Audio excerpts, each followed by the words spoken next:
The first thing Lena said when I ran into her was, "I wasn't sure you wanted me to talk to you." She told me she had invited me to dinner twice, and my sister Dana had declined both invitations for me.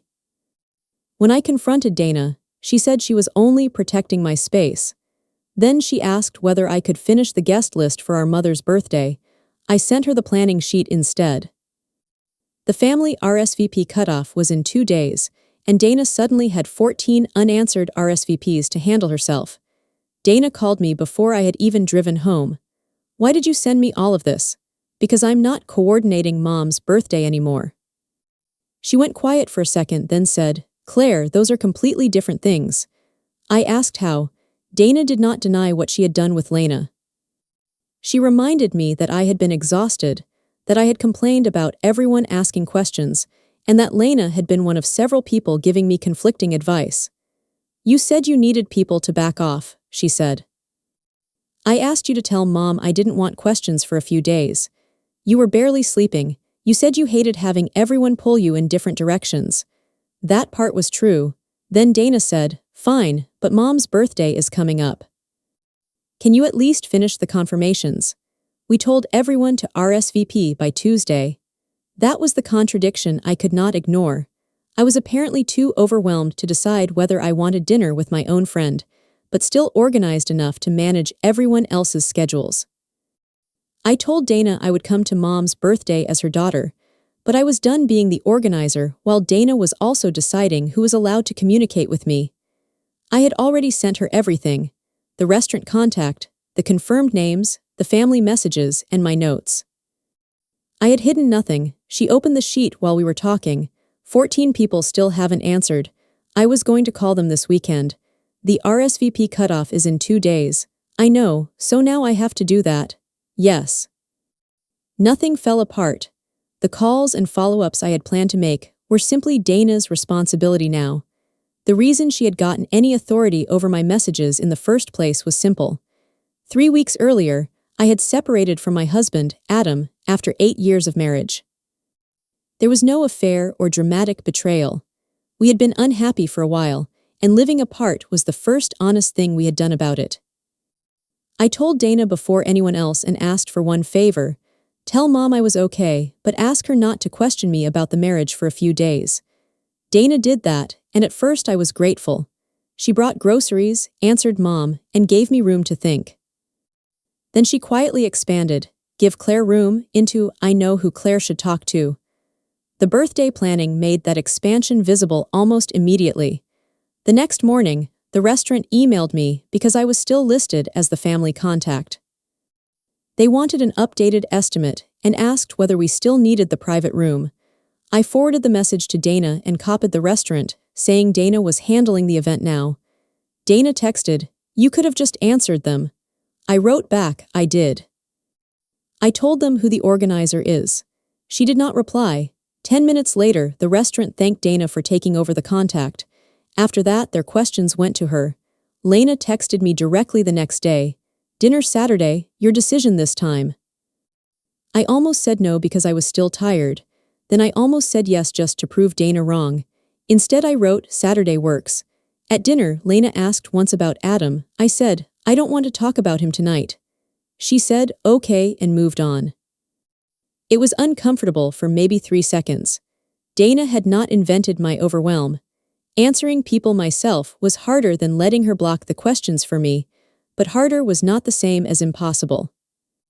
The next time my cousin called and asked whether I wanted to come over Sunday, I said no because I wanted a quiet day. She sounded disappointed. Nothing terrible happened. A few days later, Mom called and asked whether I had started looking at apartments closer to Dana and her. I said no. She sounded surprised. Dana said you were seriously thinking about moving back this way. I had complained about my city. I had even said being closer to family sounded nice sometimes. I had never decided to move. Mom said, "She's worried you're going to stay stuck because you hate making big decisions." That stung because there was some truth in it. I had stayed in an unhappy marriage longer than I should have because deciding what came next scared me, but hesitation was not permission. I told Mom, "You don't have to agree with me, just ask me directly when you want to know what I'm doing." She said Dana had only been trying to help. I know, I said. Ask me anyway. Mom tried one more angle. She said Dana was already stressed about the birthday and that I was better at this kind of thing. Couldn't I finish what I had started and deal with Dana separately afterward? I told Mom I had given Dana every note and contact I had. I was not canceling anything, withholding information, or refusing to attend. I had simply stopped being responsible for organizing it. Mom did not sound convinced. All right, she said. I still think you're making this harder than it needs to be. Maybe, I said. Meanwhile, Dana took over the birthday planning, and she was capable of it. She chased the missing responses, confirmed the room, dealt with Mom changing her mind about the start time, and sent the details to the family. One night she texted me, "Has cousin Megan always answered every RSVP with probably?" I wrote, "Since birth." Dana replied, "I didn't realize you had to chase people this much." I laughed. A couple of days later, she called to ask where I usually kept track of people who answered through somebody else. I told her I did not have a secret system. I usually followed up until I had a direct yes or no. "That is deeply annoying," she said. "Yes. And you do that every time." "Pretty much." She muttered something about our relatives being incapable of answering simple questions and hung up to make more calls. She still did not fully understand why I was angry, but she was starting to understand the amount of work involved. A few days later, she dropped off a sweater I had left at her house. She complained about Mom rejecting 2 cake options, asked whether I had enough groceries, and then started to ask what Adam and I had decided. I told her, "Not today." She looked annoyed for half a second.